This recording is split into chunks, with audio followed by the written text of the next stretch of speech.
Dear students, welcome again to history class. In previous class we are learning about Delhi Sultanates. In the how they founded the Sultanate dynasty in India, and who was the founder of the dynasty in Delhi? Already learnt in previous video. ಪ್ರಿಯ ವಿದ್ಯಾರ್ಥಿಗಳೇ, ಹಿಂದಿನ ಒಂದು ಕ್ಲಾಸ್ನಲ್ಲಿ ನಾವು ದೆಹಲಿ ಸುಲ್ತಾನರ ಕುರಿತಾದಂತೆ ಅಧ್ಯಯನವನ್ನು ಮಾಡ್ತಾ ಬರ್ತಾ ಇದ್ವಿ. ಅಲ್ಲಿ ಈಗಾಗಲೇ ನಾವು ಅಧ್ಯಯನವನ್ನು ಮಾಡಿದಂತೆ ಹೇಗೆ ಮುಸ್ಲಿಂ ಸಾಮ್ರಾಜ್ಯ ಅನ್ನುವಂಥದ್ದು ಭಾರತದ ಭಾಗದಲ್ಲಿ ಸ್ಥಾಪನೆ ಆಯಿತು, ಸುಲ್ತಾನ ಮನೆತನದ ಸ್ಥಾಪನೆಗೆ ಏನೇನು ಕಾರಣಗಳಿತ್ತು, ಅನುಕೂಲಗಳಿತ್ತು ಮತ್ತು ಅದರ ಸ್ಥಾಪಕ ಯಾರು ಅನ್ನುವಂಥದ್ದನ್ನು ಅಧ್ಯಯನವನ್ನು ಮಾಡಿದೆವು. ಸೊ ಈಗಾಗಲೇ ನಾವು ಅರಿತಂತೆ the founder of sultanates, he was Mohammad Ghori's entrusted slave Qutbuddin Aibak. ನಾವು ಈಗಾಗಲೇ ಅರಿತಂತೆ ಈ ಸುಲ್ತಾನ ಮನೆತನಕ್ಕೆ ಬುನಾದಿಯನ್ನು ಹಾಕಿಕೊಟ್ಟಂತಹ ಒಬ್ಬ ವ್ಯಕ್ತಿ ಗೋರಿ ಮೊಹಮ್ಮದ್ನ ಅತ್ಯಂತ ನಿಕಟವರ್ತಿಯಾದಂತಹ ನಂಬಿಕಸ್ಥ ಗುಲಾಮ ಅವನೇ ಕುತ್ಬುದ್ದೀನ್ ಐಬಕ್ ಅನ್ನುವಂಥದ್ದಾಗಿ. ಸೊ ಅವನ ಒಂದು ಕಾರಣದಿಂದಾಗಿ ಇಲ್ಲಿ ಸುಲ್ತಾನ ಮನೆತನ ಅನ್ನುವಂಥದ್ದು ಪ್ರಾರಂಭವಾಗಿತ್ತು. And the Delhi sultanates kingdom ruled by 5 dynasties. Delhi ಸುಲ್ತಾನ ಸಾಮ್ರಾಜ್ಯವನ್ನು 5 ರಾಜ ಮನೆತನಗಳು ಆಳ್ವಿಕೆಯನ್ನು ನಡೆಸಿದ್ದಾವೆ. First one is slave dynasty from 1206 to 1290 C. And second one, Khilji dynasty from 1290 to 1320 C. And next one, third one, Tughlaq dynasty from 1320 to 1413 C. And Sayyid dynasty from 1414 to 1451 C. And last one is Lodhi dynasty from 1451 to 1526 C. So ಇಲ್ಲಿ ನಾವು ಅಧ್ಯಯನವನ್ನು ಮಾಡ್ತಾ ಹೋದರೆ ಆ 5 ರಾಜ ಮನೆತನಗಳು ಅಂತಂದರೆ, ಒಂದು ಗುಲಾಮಿ ರಾಜ ಮನೆತನ. ಗುಲಾಮಿ ಮನೆತನ ಅನ್ನುವಂಥದ್ದು 1206ರಿಂದ 1290ರ ವೇಳೆಗೆ, ಕ್ರಿಸ್ತ ಶಕದ ವೇಳೆಗೆ ಆಳ್ವಿಕೆಯನ್ನು ನಡೆಸಿತ್ತು. ಎರಡನೆಯ ರಾಜ ಮನೆತನ ಖಿಲ್ಜಿ ರಾಜ ಮನೆತನ ಅನ್ನುವಂಥದ್ದು 1290ರಿಂದ 1320ರ ವೇಳೆಗೆ, ಕ್ರಿಸ್ತ ಶಕದ ವೇಳೆಗೆ ಆಳ್ವಿಕೆಯನ್ನು ನಡೆಸಿತ್ತು. ಆ್ಯಂಡ್ ನೆಕ್ಸ್ಟ್ ಮೂರನೆಯ ರಾಜ ಮನೆತನ ತುಘಲಕ್ ರಾಜ ಮನೆತನ ಅನ್ನುವಂಥದ್ದಿಂದ ಇದು 1320ರಿಂದ 1413ರ ಕ್ರಿಸ್ತ ಶಕದ ವೇಳೆಗೆ ಆಳ್ವಿಕೆಯನ್ನು ನಡೆಸಿದಂತಹ ರಾಜ ಮನೆತನ.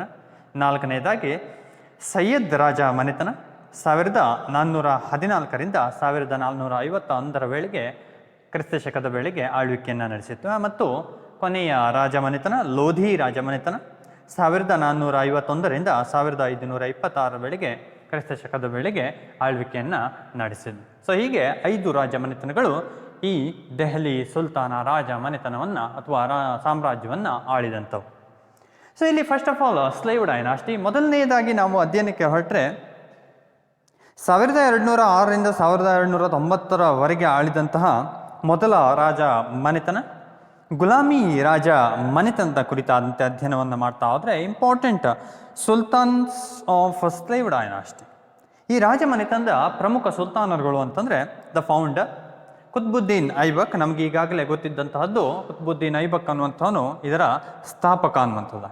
ಇವನು ಮೊದಲ ರಾಜ, ಪ್ರಸಿದ್ಧನಾದಂತಹ ಅರಸ. And second one is Iltutmish, ಇನ್ನೊಬ್ಬ ಪ್ರಸಿದ್ಧನಾದಂಥವನು ಈ ರಾಜ ಮನೆತನದವನು ಇಲ್ತಮಶ್ ಅನ್ನುವಂಥವನು. And third one is Razia Begum, she was ಸುಲ್ತಾನ.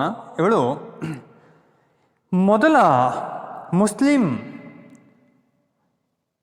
ಸಾಮ್ರಾಜ್ಞಿ ಅನ್ನುವಂಥದ್ದಾಗಿ ಕರೆಸ್ಕೊಳ್ತಾಳೆ ಇವಳು ಮಧ್ಯ ಯುಗದಲ್ಲಿ.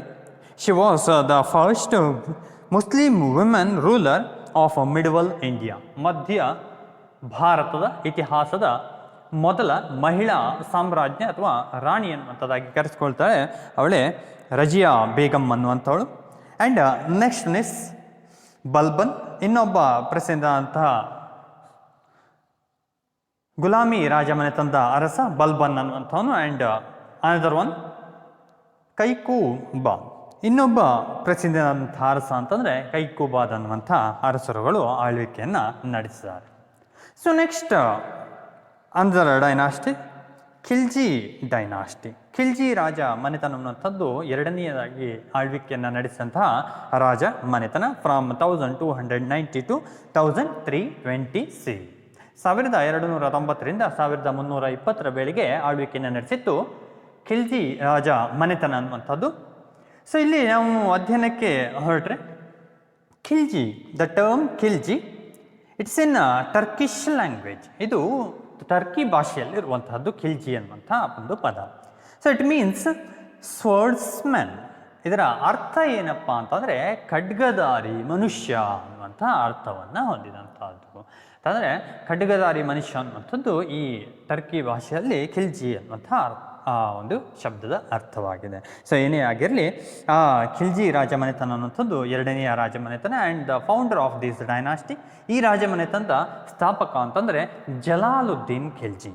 ಜಲಾಲುದ್ದೀನ್ ಖಿಲ್ಜಿ ಅನ್ನುವಂಥವನೇ ಇದರ ಸ್ಥಾಪಕನಾಗಿ ನಾವು ಅಧ್ಯಯನವನ್ನು ಮಾಡ್ತಾ ಹೋಗ್ತೇವೆ. And he came to power in 1290 1290 ವೇಳೆಗೆ ಈ ಜಲಾಲುದ್ದೀನ್ ಖಿಲ್ಜಿ ಅನ್ನುವಂಥವನು ದೆಹಲಿ ಸುಲ್ತಾನ ರಾಜಮನೆತನಕ್ಕೆ ರಾಜನಾಗಿದ್ದ. And he was murdered and succeeded by his ambitious nephew Alauddin Khilji in 1296. He was killed by his nephew. So ಆದರೆ ಈ ಜಲಾಲುದ್ದೀನ್ ಖಿಲ್ಜಿ ಅನ್ನುವಂಥ ರಾಜ ಇಂತಾನೆ ಇವನು ತನ್ನ ಸೋದರನ ಮಗನಿಂದಲೇ ಈತ ಸಾವನ್ನಪ್ಪಿದ್ದ, ಕೊಲೆಗೈಯಲ್ಪಟ್ಟಿದ್ದ. ಇಂಥ ವಿಪರ್ಯಾಸ ಅಂತಂದರೆ ಸೋದರನ ಮಗನನ್ನು ಈತೆಯಿಂದನೇ ಈ brought up him with lot of love. So ಆದರೆ ಈತ ಪ್ರೀತಿಯಿಂದ ಬೆಳೆಸಿದ್ದ ಅಂತ. ಸೊ ಅಫೆಕ್ಷನ್ ಇತ್ತು ಅವನ ಮೇಲೆ, ಅಷ್ಟು ಏನು ಪ್ರೀತಿಯಿಂದ ಬೆಳೆಸಿದಂತಹ ಸೋದರನ ಮಗ ಏನು ಮಾಡಿದ್ದ ಅಂತಂದರೆ 1296 ವೇಳೆಗೆ ಇವನನ್ನೇ ಕೊಲೆಯನ್ನು ಮಾಡಿದಂಥ ಒಂದು ದುಸ್ಥಿತಿ ಜಲಾಲುದ್ದೀನ್ ಖಿಲ್ಜಿಗೆ. ಏನೇ ಆಗಿರಲಿ, ನಂತರದಲ್ಲಿ ಅಲ್ಲಾವುದ್ದೀನ್ ಖಿಲ್ಜಿ ಅನ್ನುವಂಥ ಆ ಜಲಾಲುದ್ದೀನ್ ಖಿಲ್ಜಿಯ ಸೋದರನ ಮಗ ಈತ ಸಾಮ್ರಾಟನಾಗಿ, ದೆಹಲಿ ಸುಲ್ತಾನ ಮನೆತನದ ಆ ರಾಜನಾಗಿ ಈತ ಸಿಂಹಾಸನವನ್ನು ಏರಿದ್ದ. Alauddin Khilji ruled from 1296 to 1316 ಇಲ್ಲಿ ಅಲ್ಲಾವುದ್ದೀನ್ ಖಿಲ್ಜಿ ಆಳ್ವಿಕೆಯನ್ನು ನಾವು ನೋಡ್ತಾ ಹೋದರೆ 1296ರಿಂದ ಅಂದರೆ ಜಲಾಲುದ್ದೀನ್ ಖಿಲ್ಜಿಯ ಕೊಲೆಯ ತರುವಾಯ ಸಿಂಹಾಸನಕ್ಕೆ ಬಂದಿದ್ದ ಇಡೀ ದೆಹಲಿ ಸುಲ್ತಾನ ಮನೆತನದ ರಾಜನಾಗಿದ್ದ. ಇವನು 1316 1316 ವೇಳೆಗೆ ಆಳ್ವಿಕೆಯನ್ನು ನಡೆಸಿದಂತಹ ಆ ಖಿಲ್ಜಿ ರಾಜಮನೆತನದ ಪ್ರಸಿದ್ಧ ಅರಸ. ಏನೇ ಆಗಿರಲಿ, ಇವನ ಕುರಿತಾದಂತೆ ನಾವು ಅಧ್ಯಯನವನ್ನು ಮಾಡ್ತಾ ಹೋದರೆ ವಾಸ್ ಆಂಬಿಷಿಯಸ್ ರೂಲರ್. ಈತ ಮಹತ್ವಾಕಾಂಕ್ಷಿ ಅರಸ. His early name was Ali Gurshasp. ಇವನ ಪೂರ್ವದ ಹೆಸರು ಹೊಂದಿತ್ತಂತೆ. ಏನಪ್ಪ ಅಂತಂದರೆ ಅಲಿ ಗುರ್ಷಪ್ ಅನ್ನುವಂತಹ ಒಂದು ಹೆಸರನ್ನು ಈತ ಹೊಂದಿದ್ದ. And he lost his father in childhood days. ತನ್ನ ಬಾಲ್ಯದ ದಿನಗಳಲ್ಲಿಯೇ ತನ್ನ ತಂದೆಯನ್ನು ಕಳೆದುಕೊಂಡಿದ್ದ, ಅನಾಥನಾಗಿದ್ದ. And afterwards Jalaluddin Khilji he brought him up with affection. ಇಲ್ಲಿ ಮಮತೆಯಿಂದ ಬೆಳೆಸಿದ್ದ ಈ ಒಂದು ಜಲಾಲುದ್ದೀನ್ ಖಿಲ್ಜಿ ಅನ್ನುವಂಥವನು ಅಲಿ ಗುರ್ಷಪ್ನನ್ನು ಈತ ಮಮತೆಯಿಂದ ಈತನನ್ನು ಸಾಕಿ ಸಲಹಿದ್ದ ಅನ್ನುವಂಥದ್ದಾಗಿ ಇತಿಹಾಸಕಾರ ವರ್ಣನೆಯನ್ನು ಮಾಡ್ತಾ ಹೋಗ್ತಾನೆ. And afterwards Alauddin Khilji married the daughter of Jalaluddin Khilji. So ಇಲ್ಲಿ ಅಷ್ಟೇ ಅಲ್ಲ, ಈ ಜಲಾಲುದ್ದೀನ್ ಖಿಲ್ಜಿಯ ಮಗಳನ್ನು ಈತ ವಿವಾಹವಾಗಿದ್ದ. ಸೊ ಇಲ್ಲಿ ನಾವು ಅಧ್ಯಯನವನ್ನು ಮಾಡ್ತಾ ಹೋದರೆ ಕುಟುಂಬದಲ್ಲಿಯೇ ಒಂದು ವಿವಾಹ ಸಂಬಂಧ ಅನ್ನುವಂಥದ್ದು ಕಾಮನ್ ಆಗಿತ್ತು, ಬ್ಲಡ್ ಇನ್ ರಿಲೇಷನ್ಶಿಪ್. ಸೊ ಅಲ್ಲಿ ಯಾಕಪ್ಪ ಅನ್ನುವಂಥದ್ದು ಆಮೇಲೆ ನಾವು ಅಧ್ಯಯನವನ್ನು ಮಾಡ್ತಾ ಹೋಗ್ತೇವೆ.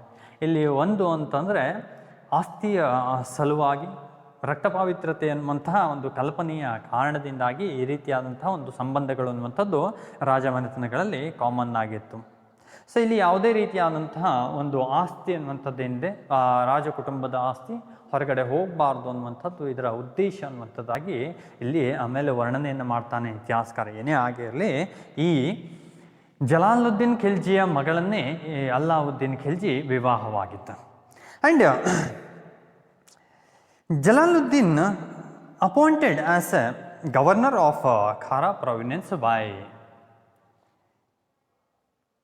Jalaluddin Khilji appointed Alauddin Khilji as a governor of Khara province. ಇಲ್ಲಿ ಇತಿಹಾಸಕಾರ ವರ್ಣಿಸುವ ಪ್ರಕಾರದಲ್ಲಿ ಜಲಾಲುದ್ದೀನ್ ಖಿಲ್ಜಿ ಏನು ಮಾಡಿದ್ನಪ್ಪ ಅಂತಂದರೆ, ಅವನ ಅಳಿಯನೂ ಸಹ ಹೌದು, ಅಲ್ಲಾವುದ್ದೀನ್ ಖಿಲ್ಜಿಯನ್ನು ಈಗ ಖಾರಾ ಅನ್ನುವಂತಹ ಒಂದು ಪ್ರಾಂತ್ಯಕ್ಕೆ ಆತನನ್ನು ಗವರ್ನರ್ನನ್ನಾಗಿ, ರಾಜ್ಯಪಾಲನನ್ನಾಗಿ ಈತ ನೇಮಕವನ್ನು ಮಾಡಿದ್ದ. And in 1292 see, Alauddin Khilji invaded Malwa and captured the town Bilsa without giving any information to Sultan. ಇಲ್ಲಿ ರಾಜ ಅಥವಾ ಸುಲ್ತಾನ್ನಿಗೆ ಯಾವುದೇ ಮಾಹಿತಿಯನ್ನು ನೀಡಿರಲಿಲ್ಲ. And not taken any permission from sultan. ಸುಲ್ತಾನ್ನಿಂದ ಯಾವುದೇ ರೀತಿಯಾದಂತಹ ಒಂದು ಪರ್ಮಿಷನ್ನೂ ಸಹ ಆತ ತೆಗೆದುಕೊಂಡಿರಲಿಲ್ಲ. ಬದಲಾಗಿ ಏನು ಮಾಡ್ದ ಅಂತಂದರೆ 1292 ವೇಳೆಗೆ ಈ ಅಲ್ಲಾವುದ್ದೀನ್ ಖಿಲ್ಜಿ ಮಾಳ್ವದ ಮೇಲೆ ದಾಳಿಯನ್ನು ಮಾಡಿದ್ದ. ಅಷ್ಟೇ ಅಲ್ಲ, ಅಲ್ಲಿ ಬಿಲ್ಸಾ ಅನ್ನುವಂತಹ ಖ್ಯಾತವಾದಂತಹ ನಗರವನ್ನು ಈತ ವಶಪಡಿಸಿಕೊಂಡಿದ್ದಂತೆ. ಸೊ ಏನೇ ಆಗಿರಲಿ, ಈ ರೀತಿಯಾದಂತಹ ಒಂದು ಕೆಲಸವನ್ನು ಮಾಡಿದ್ದ, ದಾಳಿಯನ್ನು ಮಾಡಿದ್ದ ಈ ಅಲ್ಲಾವುದ್ದೀನ್ ಖಿಲ್ಜಿ ಸುಲ್ತಾನ್ನ ಅನುಮತಿ ಇಲ್ಲದೆ. ಆ್ಯಂಡ್ ಆಲ್ಸೋ ಹಿ ಇನ್ವಿಟೆಡ್ ದೇವಗಿರಿಯ ಮೇಲೆ ದಾಳಿಯನ್ನು ಮಾಡಿದ್ದ, ದಂಡಯಾತ್ರೆಯನ್ನು ಮಾಡಿದ್ದ. ಸೊ ಏನೇ ಆಗಿರಲಿ, ಇಲ್ಲಿ ಯಾವುದೇ ರೀತಿಯಾದಂತಹ ಪರ್ಮಿಷನ್ ಅನ್ನುವಂಥದ್ದು ಇವನಿಗೆ ಇರಲಿಲ್ಲ. He was not taken any permission from sultan Jalaluddin Khilji ಸುಲ್ತಾನ ಅವನಿಂದ ಯಾವುದೇ ರೀತಿಯಾದಂತಹ ಒಂದು ಪರ್ಮಿಷನನ್ನು ಸಹ ತೆಗೆದುಕೊಳ್ಳದೆ ಈ ರೀತಿಯಾಗಿ ದೇವಗಿರಿಯ ಮೇಲೆಯೂ ಸಹ ಈತ ದಾಳಿಯನ್ನು ಮಾಡಿದ್ದ. ಸೊ ಏನೇ ಆಗಿರಲಿ, ಈ ಒಂದು ಸಂದರ್ಭದಲ್ಲಿ in that time Devagiri ruled by Ramachandra Deva ಅನ್ನುವಂಥವನು ಅಲ್ಲಿನ ಅರಸ, ಅಲ್ಲಿ ಆಳ್ವಿಕೆಯನ್ನು ಮಾಡ್ತಾ ಇದ್ದಂಥವನು. By his sudden attack. So ಇಲ್ಲಿ ಅವನ ಒಂದು ಒಂದೇ ಸಲದ ದಾಳಿಯಿಂದಾಗಿ, ಯಾವುದೇ ಸೂಚನೆ ಇಲ್ಲದ ದಾಳಿಯಿಂದಾಗಿ he was defeated by Alauddin ಖಿಲ್ಜಿಯಿಂದ ಸೋಲನ್ನು ಅನುಭವಿಸಿದ್ದ ದೇವಗಿರಿಯ ಅರಸ Ramachandra Deva. And Khilji return to Kara with heavy amount of booty of gold, silver, pearl and precious stones. ಇಲ್ಲಿ ಎಷ್ಟನ್ನು ಈತ ಕೊಂಡೊಯ್ದಿದ್ದ, ಲೂಟಿಗೊಯ್ದಿದ್ದ ಅಂತಂದರೆ, ಈ ದೇವಗಿರಿಯಿಂದ ಈತ ಒಂದು ದಾಳಿಯನ್ನು ಮಾಡಿ ಆ ಲೂಟಿಯ ಆ ಒಂದು ಸಂಪತ್ತಿನೊಂದಿಗೆ ಹಿಂದಿರುಗಿದಂತೆ. ಏನೇ ಇತ್ತಪ್ಪ ಅವನ ಹತ್ರ ಅನ್ನುವಂಥದ್ದಾಗಿ ಇತಿಹಾಸಕಾರ ವರ್ಣನೆಯನ್ನು ಮಾಡ್ತಾ ಹೋಗ್ತಾನೆ. ಸೊ ಅವನ ಹತ್ರ ಗೋಲ್ಡ್ ಇತ್ತು, ಸೊ ಬಂಗಾರವಿತ್ತು, ಸಿಲ್ವರ್ ಇತ್ತು, ಇಲ್ಲಿ ಬೆಳ್ಳಿ ಇತ್ತು, ಜೊತೆಗೆ ಮುತ್ತು ಇತ್ತು, ಜೊತೆಗೆ ಒಂದು ಬೆಲೆ ಬಾಳುವಂತಹ ಆ ಒಂದು ಹರಳುಗಳು ಸಹ ಇವನು ಹೊತ್ತೊಯ್ದಿದ್ದ ಅನ್ನುವಂಥದ್ದಾಗಿ ಇತಿಹಾಸಕಾರ ವರ್ಣನೆಯನ್ನು ಮಾಡ್ತಾ ಹೋಗ್ತಾನೆ. ದ ಏಜ್ಡ್ ಸುಲ್ತಾನ Jalaluddin Khilji he came hurriedly to Khara to receive the victorious Alauddin Khilji. So ಇಲ್ಲಿ ಆದರೆ ಏನು ಅಲ್ಲಾವುದ್ದೀನ್ ಖಿಲ್ಜಿಯ ಮಾವ ಜಲಾಲುದ್ದೀನ್ ಖಿಲ್ಜಿ ಇಷ್ಟಾದರೂ ಸಹಿತ ಅವನಲ್ಲಿ ಅಷ್ಟೊಂದು ಅಫೆಕ್ಷನ್ ಇತ್ತು ಅನ್ನುವಂಥದ್ದಾಗಿ ಇತಿಹಾಸಕಾರ ವರ್ಣನೆಯನ್ನು ಮಾಡ್ತಾ ಹೋಗ್ತಾನೆ. ಈ ರೀತಿಯಾಗಿ ಗೆಲುವನ್ನು ಸಾಧಿಸಿ ವಾಪಸ್ಸು ಬರ್ತಾ ಇದ್ದಂತಹ ಅಲ್ಲಾವುದ್ದೀನ್ ಖಿಲ್ಜಿಯನ್ನು ಜಲಾಲುದ್ದೀನ್ ಖಿಲ್ಜಿ ಬರಮಾಡಿಕೊಳ್ಳಲು ಖಾರಾ ಪ್ರಾಂತ್ಯಕ್ಕೆ ಬರ್ತಾನೆ. So he came to Kara province to receive Alauddin ಖಿಲ್ಜಿಯನ್ನು ಬರಮಾಡಿಕೊಳ್ಳಲಿಕ್ಕೆ ಖಾರಾ ಪ್ರಾಂತ್ಯಕ್ಕೆ ಈ ಜಲಾಲುದ್ದೀನ್ ಖಿಲ್ಜಿ ಆಗಮಿಸಿದ್ದ. But Alauddin Khilji killed his uncle and proclaimed himself as the Sultan of Delhi. ಆದರೆ ಇಲ್ಲಿ ಬೇರೆಯದೇ ಆದಂತಹ ಘಟನೆ ನಡೆಯಿತು. ಅಲ್ಲಾವುದ್ದೀನ್ ಖಿಲ್ಜಿ ಅನ್ನುವಂತಹ ಆ ವ್ಯಕ್ತಿ ಏನಿದ್ದಾನೆ, ತನ್ನ ಮಾವ ಅಥವಾ ತನ್ನ ಚಿಕ್ಕಪ್ಪನೂ ಸಹ ಹೌದು, ಅವನನ್ನೇ ಕೊಲೆಗೈಯೋದರ ಮುಖಾಂತರವಾಗಿ ತಾನೇ ದೆಹಲಿಯ ಸುಲ್ತಾನ ಅನ್ನುವಂಥದ್ದಾಗಿ ಘೋಷಣೆಯನ್ನು ಮಾಡಿಕೊಂಡ.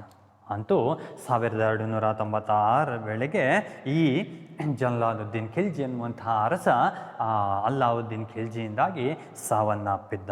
ಅಂತೂ ಈಗ ದೆಹಲಿ ಸುಲ್ತಾನ್ನಾಗಿ ಅಲ್ಲಾವುದ್ದೀನ್ ಖಿಲ್ಜಿ ಈಗ ತನ್ನನ್ನು ತಾನೇ ಸ್ವತಃ ಘೋಷಣೆಯನ್ನು ಮಾಡಿಕೊಂಡಿದ್ದ. And next achievements of Alauddin Khilji. Alauddin ಖಿಲ್ಜಿಯ ಸಾಧನೆಗಳನ್ನು ನಾವು ಅಧ್ಯಯನವನ್ನು ಮಾಡ್ತಾ ಹೋದರೆ ಇಲ್ಲಿ first of all north Indian campaign or conquest of north India, ಉತ್ತರ ಭಾರತದ ದಂಡಯಾತ್ರೆ ಅಥವಾ ದಿಗ್ವಿಜಯ. ಸೊ ಏನಾಗಿತ್ತಪ್ಪ ಹಾಗಾದರೆ ಈ ಒಂದು ದಂಡಯಾತ್ರೆ ಸಂದರ್ಭದಲ್ಲಿ ಅನ್ನುವಂಥದ್ದಾಗಿ ಅಧ್ಯಯನವನ್ನು ಮಾಡ್ತಾ ಹೋಗ್ತೇವೆ. First of all conquest of Gujarat in 1297 C, 1297 ವೇಳೆಗೆ ಗುಜರಾತ್ನ ಮೇಲಿನ ಆಕ್ರಮಣ. ಸೊ ಗುಜರಾತ್ ಅನ್ನುವಂಥದ್ದು ಇದೆ, it was ruled by the Rajput king Karnadeva. ಇಲ್ಲಿ ಒಬ್ಬ ಅರಸ ಇದ್ದ, ರಜಪೂತ ಅರಸ, ಗುಜರಾತನ್ನು ಆಳ್ತಾ ಇದ್ದಂಥವನು ಅವನೇ ಕರ್ಣದೇವ ಅನ್ನುವಂಥ ಅರಸನಿದ್ದ. And in 1297 C the generals of Alauddin Khilji, Ulugh Khan and Nusrat Khan attacked on Gujarat. 1297 ವೇಳೆಯಲ್ಲಿ ಕರ್ಣದೇವ ಗುಜರಾತನ್ನು ಆಳ್ವಿಕೆಯನ್ನು ಮಾಡ್ತಾ ಇದ್ದಂಥ ಸಂದರ್ಭದಲ್ಲಿ ಏಕಾಏಕಿ ಆ ಸುಲ್ತಾನ ರಾಜಮನೆತನದ ಸೈನ್ಯದಿಂದ ಇಲ್ಲಿ ದಾಳಿ ಅನ್ನುವಂಥದ್ದು ನಡೆದಿತ್ತು. ಇದರ ಮುಂದಾಳತ್ವವನ್ನು ವಹಿಸಿದಂಥವರು ಅಂತಂದರೆ ಅದು ಅಲ್ಲಾವುದ್ದೀನ್ ಖಿಲ್ಜಿಯ ಇಬ್ಬರು ದಂಡನಾಯಕರುಗಳು, ಉಲೂಗ್ ಖಾನ್ ಮತ್ತು ನಜರತ್ ಖಾನ್ ಅನ್ನುವಂತಹ ಇಬ್ಬರು ದಂಡನಾಯಕರುಗಳ ನೇತೃತ್ವದಲ್ಲಿ ಈ ಸುಲ್ತಾನ ಮನೆತನದ ಸೈನ್ಯ ಗುಜರಾತ್ನ ಮೇಲೆ ಆಕ್ರಮಣವನ್ನು ನಡೆಸಿತ್ತು. So here battle held, but Karnadeva defeated by this attack. ಈ ದಾಳಿಯಿಂದ ಈ ಕರ್ಣದೇವ ಅನ್ನುವಂಥವನು ಸೋಲನ್ನು ಅನುಭವಿಸಬೇಕಾದಂತಹ ಪರಿಸ್ಥಿತಿ ಅನ್ನುವಂಥದ್ದು ಬಂದಿತ್ತು. Ulugh Khan and Nusrat Khan captured Anhilwara, Somnath and Cambay. ಇಲ್ಲಿ 3 ಪ್ರಮುಖವಾದಂತಹ ನಗರಗಳನ್ನು ವಶಪಡಿಸಿಕೊಂಡು ಬಿಟ್ಟಿದ್ರು ಈ ಉಲೂಗ್ ಖಾನ್ ಮತ್ತು ನಜರತ್ ಖಾನ್ ಅನ್ನುವಂಥವ್ರು. ಇವರು ಅನಿಲ್ವಾಡ, ಸೋಮನಾಥ ಮತ್ತು ಕ್ಯಾಂಬೆ ಅನ್ನುವಂತಹ ಪ್ರದೇಶಗಳನ್ನು, ಪ್ರಮುಖವಾದಂತಹ ಗುಜರಾತ್ನ ಪ್ರದೇಶಗಳನ್ನು ವಶಪಡಿಸಿಕೊಂಡು ಬಿಟ್ಟಿದ್ರು. And also they looted the wealth of king Karnadeva. ಕರ್ಣದೇವನ ಆ ಒಂದು ಏನು ಸಂಪತ್ತನ್ನೆಲ್ಲ ದೋಚಿಬಿಟ್ಟಿದ್ರು. Karnadeva fled to Devagiri with his daughter Devaladevi. ಈಗ ಸೋತಂತಹ ಆ ರಾಜ ಇದ್ದಾನೆ ಕರ್ಣದೇವ, ಗುಜರಾತ್ನ ರಾಜ, ಅಲ್ಲಿಂದ ಓಡಿ ಪಲಾಯನಗೈದಿದ್ದ. ತನ್ನ ಮಗಳಾದಂತಹ ದೇವಳ ದೇವಿಯ ಜೊತೆಗೆ ಈತ ದೇವಗಿರಿಗೆ ಓಡಿ ಹೋದ. ಅಂತೂ ಜೀವವನ್ನು ಉಳಿಸಿಕೊಳ್ಳಿಕ್ಕೋಸ್ಕರವಾಗಿ ತನ್ನ ಮಗಳೊಂದಿಗೆ ಈತ ಈ ದೇವಗಿರಿ ಅನ್ನುವಂತಹ ಪ್ರದೇಶಕ್ಕೆ ಈತ ಓಡಿ ಹೋಗಿದ್ದ. But his queen Kamaladevi captured by the generals. ಆದರೆ ಅವನ ಹೆಂಡತಿ, ಕರ್ಣದೇವನ ಹೆಂಡತಿ ಕಮಲಾದೇವಿ ಈ ಒಂದು ಸುಲ್ತಾನ ಸೈನ್ಯಕ್ಕೆ ಇವಳು ಸಿಕ್ಕಿಬಿದ್ದಿದ್ಲು. ಆ ಒಂದು ಕಮಲಾದೇವಿಯನ್ನು ಈ ಸೈನ್ಯ ಅನ್ನುವಂಥದ್ದು ಇದು ಬಂಧಿಸಿತ್ತು. Afterwards Alauddin Khilji married. ಆದರೆ ನಂತರದಲ್ಲಿ ನಾವು ಅಧ್ಯಯನಕ್ಕೆ ಹೊರಟ್ರೆ ಮತ್ತು ಈ ರೀತಿಯಾದಂಥ ಒಂದು ಘಟನೆಗಳನ್ನು ನೋಡ್ತಾ ಹೋಗ್ತೇವೆ. ಸೊ ಇಲ್ಲಿ ಕರ್ಣದೇವನ ಹೆಂಡತಿಯಾಗಿದ್ದಂತಹ ಕಮಲಾದೇವಿ ಈಗ ಸುಲ್ತಾನ ಮನೆತನದ ಸೈನ್ಯದ ವಶಕ್ಕೆ. ಆ ನಂತರದಲ್ಲಿ ಅಲ್ಲಾವುದ್ದೀನ್ ಖಿಲ್ಜಿ ಅವಳನ್ನು ವಿವಾಹವಾಗಿದ್ದ ಅನ್ನುವಂಥದ್ದಾಗಿ ಇತಿಹಾಸಕಾರ ವರ್ಣನೆಯನ್ನು ಮಾಡ್ತಾ ಹೋಗ್ತಾನೆ. And during this expedition an eunuch named Malik Kafur was purchased by that generals. ಇಲ್ಲಿ ಇದೇ ಒಂದು ದಾಳಿಯ ಸಂದರ್ಭದಲ್ಲಿ, ಗುಜರಾತ್ನ ದಾಳಿಯ ಸಂದರ್ಭದಲ್ಲಿ ಒಬ್ಬ ನಪುಂಸಕ ಮಲಿಕ್ ಕಾಫರ್ನನ್ನು ಇವರು ಖರೀದಿಯನ್ನು ಮಾಡಿದರು. For 1000 ದಿನಾರ್ಸ್ he was purchased.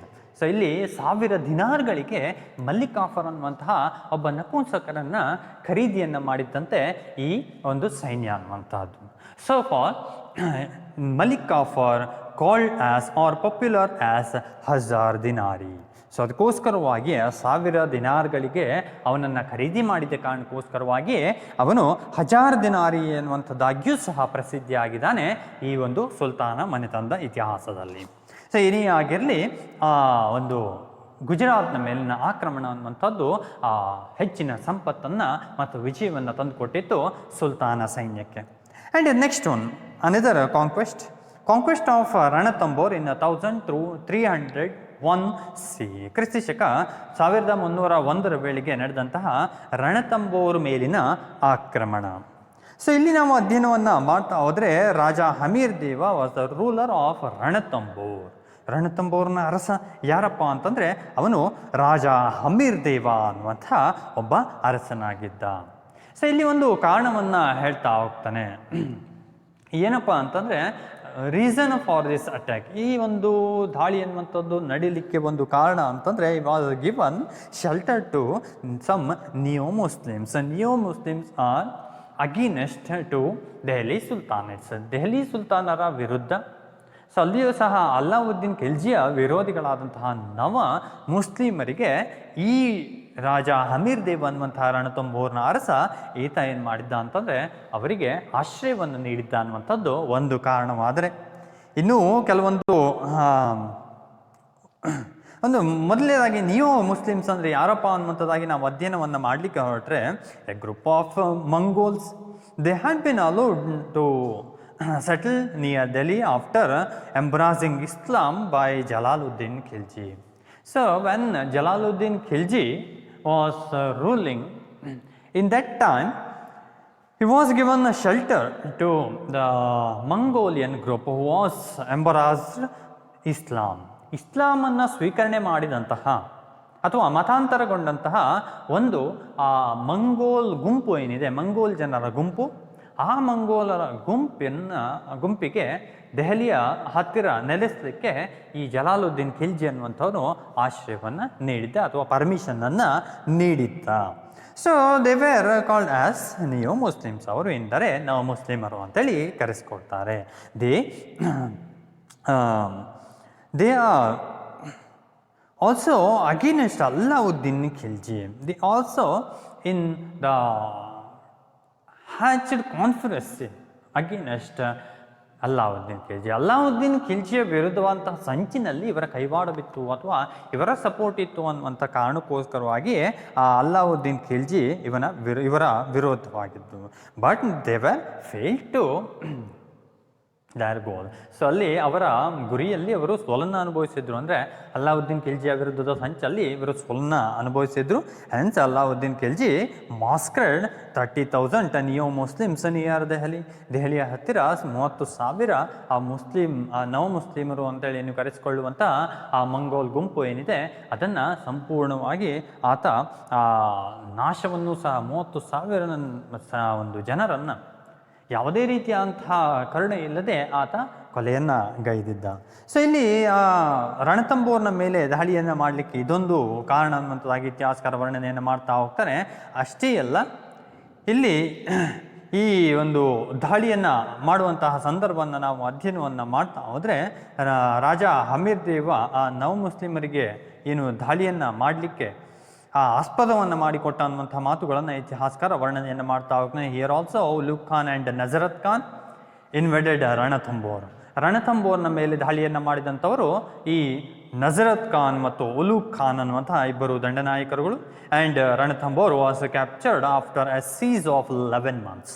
So ಇಲ್ಲಿ 11 ತಿಂಗಳುಗಳ ಮೊತ್ತಿಗೆ ಈ ರಣತಂಬೋರ್ ಕೋಟೆ ಅನ್ನುವಂಥದ್ದೇ ಈ ರಣತಂಬೋರ್ನನ್ನು ಸಂಪೂರ್ಣವಾಗಿ 11 ತಿಂಗಳುಗಳ ಕಾಲ ಈ ಉಲೂಗ್ ಖಾನ್ ಮತ್ತು ನಜರತ್ ಖಾನ್ ಎಂಬಂತಹ ಇಬ್ಬರು ದಂಡನಾಯಕರುಗಳು ಸಂಪೂರ್ಣ ಮುತ್ತಿಗೆಯನ್ನು ಹಾಕಿದ್ರು.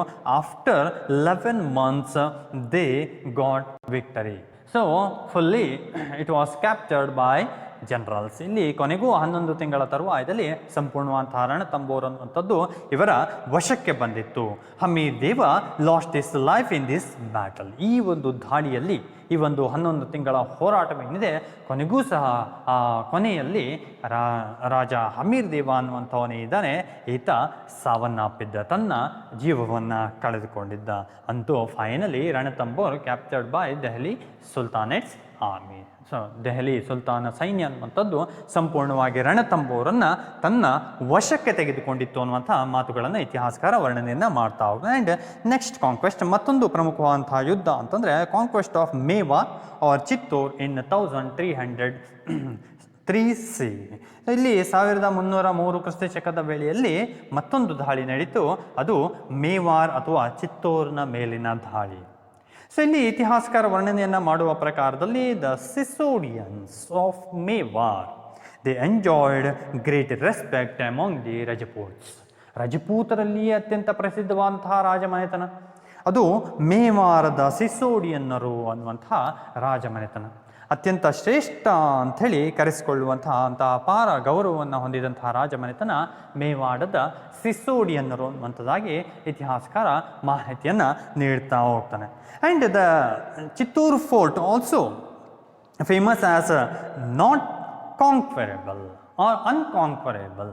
ಸೊ ಇಲ್ಲಿ ಯಾರೂ ಸಹ ಚಿತ್ತೂರನ್ ಕೋಟೆಯನ್ನು ವಶಪಡಿಸಿಕೊಳ್ಳಲಾಗುವುದಿಲ್ಲ ಅನ್ನುವಂಥದ್ದಾಗಿ ಅಷ್ಟೊಂದು ಫೇಮಸ್ ಆಗಿತ್ತು ಆ ಚಿತ್ತೂರದ ಕೋಟೆ.